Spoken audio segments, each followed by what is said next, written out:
বিভিন্ন কমিশনাৰসকল আছিল তাত কিন্তু মই আৰু আমাৰ মাননীয় দলপতি হাফিজ বছিৰ আহমদ কাছিমি সাহেব আমি আছিলোঁ আমি তাত দেখাইছিলোঁ 51ৰ NRCত নিজে নাম থকা কিছুমান মানুহ ডি ভোটাৰ হ'ল যাৰ নিজৰ নাম 51 NRCত আছিল আমি কেইটামান দেখুৱাইছিলোঁ তেতিয়া হিতেন্দ্ৰনাথ গোস্বামী ছাৰে কৈছিল যে মই বুজি পাই গ'লোঁ খেলটো ডি ভোটাৰ কেনেকৈ হয় আৰু এইটোলৈ কি চলি আছে মই বুজি পাই গৈছিলোঁ গতিকে ইয়াত যিসকল অসমৰ আপোনালোক আমোলাসকল আছে আপোনালোকে মাইনৰিটিছ লিখক আজিৰ পৰা আৰু অসমত নতুনকৈ ডি ভোটাৰ হ'ব নোৱাৰিব আগৰ যিখিনি আছিল সেইখিনিকে চলি থাকিব আজি আপোনালোকে মাইনৰিটিছটো লিখক ডি ভোটাৰ আৰু হ'ব নোৱাৰিব 51 NRCত নাম থকা মানুহৰ নামত ডি কৈছে খেলটো মই বুজি পাই গ'লোঁ মই এইটো শ্ৰদ্ধাৰে স্মৰণ কৰিছোঁ হিতেন্দ্ৰনাথ গোস্বামী ছাৰ অধ্যক্ষতা এইটো সিদ্ধান্ত লৈছিল আৰু এই কথাটো কিন্তু মাইনৰিটিছত লিখা আছে গতিকে এই কথাবিলাক আজি যদি এই বেদনাৰ আমাৰ সকলো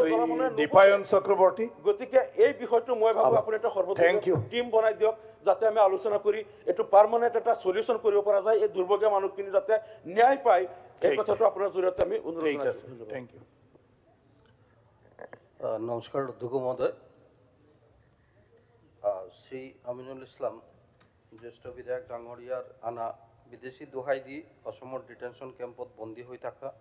ভাৰতীয় নাগৰিকৰ অবৈধভাৱে আটক কৰা বন্ধ কৰা আৰু অসমৰ ডিটেনশ্যন কেম্পৰ পৰা তাৎক্ষণিকভাৱে মুক্তি দিয়া প্ৰয়োজন এই বিষয়টো আলোচনাৰ বাবে মোক সময় দেওয়ার কারণে আপনাকে ধন্যবাদ জ্ঞাপন করেছোঁ আমি প্রথমেই আন্তরিকভাবে আজকে ধন্যবাদ জ্ঞাপন করতে চাই ভারতীয় জনতা পার্টির কেন্দ্র সরকার আসামের মাননীয় মুখ্যমন্ত্রী ডক্টর হিমন্ত বিশ্ব সরকার মহোদয় যাদের নেতৃত্বে আমরা লক্ষ্য করেছি যে ডিটেনশন ক্যাম্পে থাকা যারা দেশ বিভাগের বলি হয়ে ভারতবর্ষে এসেছিলেন তাদের সংজ্ঞা কি তা নির্ধারণ করার জন্য আমরা জানি যে কংগ্রেস সরকারের সময় অর্থাৎ 2008 ইংরেজিতে এই ডিটেনশন ক্যাম্পের কথা উল্লেখ করা হয়েছে ডিটেনশন ক্যাম্প সেখান থেকে শুরু হয়েছে সেটা ভারতীয় জনতা পার্টির সরকারের নয় আর এই ডিটেনশন ক্যাম্পে থাকা আমরা লক্ষ্য করি যে কাতে ইলিগাল হিন্দু মাইগ্রেন্ট যারা পাকিস্তান বাংলাদেশ বা আফগানিস্তান থেকে এসেছিলেন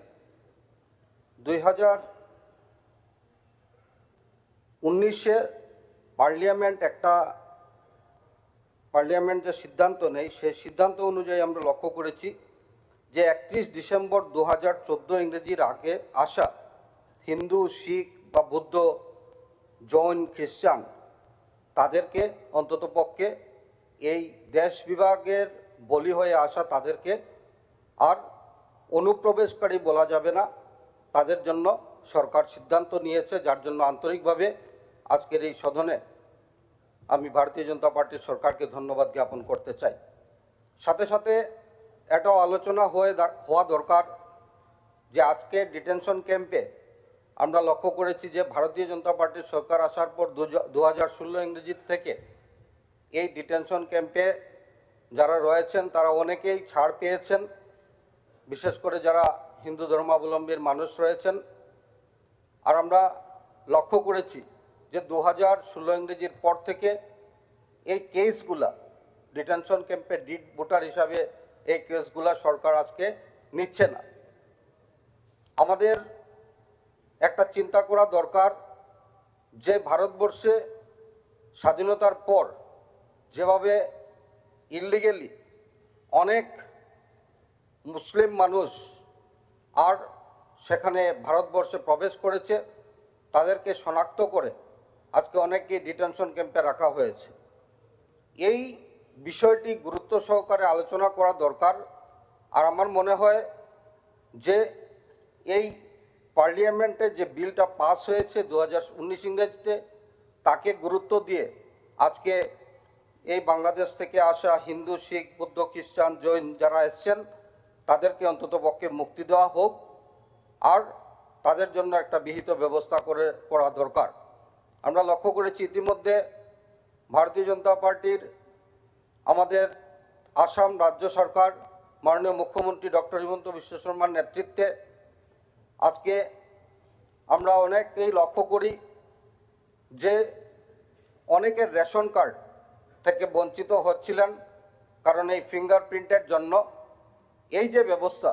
এই ব্যবস্থাটাও মাননীয় গৃহমন্ত্রীর সাথে কথা বলে মাননীয় মুখ্যমন্ত্রী ডক্টর হিমন্ত বিশ্ব শর্মা মহোদয় তার একটা সলিউশন করে দিয়েছেন। আন্তরিকভাবে তাকে ধন্যবাদ জ্ঞাপন করতে হয়। আর অন্ততপক্ষে এটা প্রয়োজন যে আজকে আমরা এটা বিশ্লেষণ করা দরকার, ডিটেনশন ক্যাম্পের কারা রয়েছেন, প্রকৃত যারা ভারতীয় নাগরিকরা রয়েছেন তাদেরকে মুক্তি দিয়ে, আর যারা আমাদের দেশের না তাদের জন্য সরকারি যে টাকা পয়সা খরচা হচ্ছে তাদের জন্য একটা উপযুক্ত ব্যবস্থা, বিহিত ব্যবস্থা যাতে তাদেরকে পুশব্যাক করা যায়, তার জন্য সরকার যাতে বিহিত ব্যবস্থা করতে পারে, যার জন্য আজকে আমি অনুরোধ রাখছি। আমরা লক্ষ্য করেছি আমাদের সরকার আসার পর বিভিন্নভাবে যারা বঞ্চিত ছিলেন, লাঞ্ছিত ছিলেন কংগ্রেস সরকারের সময়ে, তাদেরকে আজকে সরকার রেশন কার্ড দিতে সক্ষম হয়েছে। আজকে তাদেরকে অনেককেই অরুণোদয় কার্ড দিতে সক্ষম হয়েছে। যাদের আয়ুষ্মান ভারত থেকে বঞ্চিত ছিলেন তাদেরকে আয়ুষ্মান ভারত কার্ড দেওয়া সম্ভব হয়েছে। তাই আজকে এই বিষয় উত্থাপন করার জন্য আমি আমিনুল ইসলামকে ধন্যবাদ জ্ঞাপন করছি। কিন্তু এই বিষয়টাকে অত্যন্ত গুরুত্ব সহকারে দেখে আমি আবারও বলতে চাই যে যারা পাকিস্তান থেকে, বাংলাদেশ থেকে মাইনরিটি সমাজের মানুষ এখানে এসছেন, এসে ভারতবর্ষতে অবৈধভাবে আছেন, তাদেরকে ভারতবর্ষের যারা মাইনরিটি মানুষ আছেন তাদেরকে যাতে অন্ততপক্ষে সরকার একটা বিহিত ব্যবস্থা করে, আর আমাদের পূর্ব পাকিস্তান থেকে আসা যারা মাইনরিটি অর্থাৎ হিন্দু, বৌদ্ধ, শিখ, খ্রিস্টান, তাদেরকে যাতে এই ডিটেনশন ক্যাম্প থেকে বের করার একটা উপায় আমরা বের করতে পারি, তার জন্য আজকে বিধানসভায় আমি অনুরোধ রেখে আমার বক্তব্য শেষ করছি। ধন্যবাদ। Thank you, Sri Zakir Kobo na Nurul Kobo? Nurul ওটা 7 minutes. মাননীয় অধ্যক্ষ মহোদয়, ডিটেনশ্যন কেম্পত আবদ্ধ হৈ থকা আটাইখিনি লোক বিদেশী হয় নে নহয়,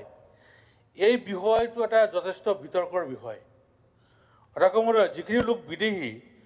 তেওঁলোকক বিদেশত ঘূৰাই পঠাওক, আমাৰ আপত্তি নাই। কিন্তু যিসকল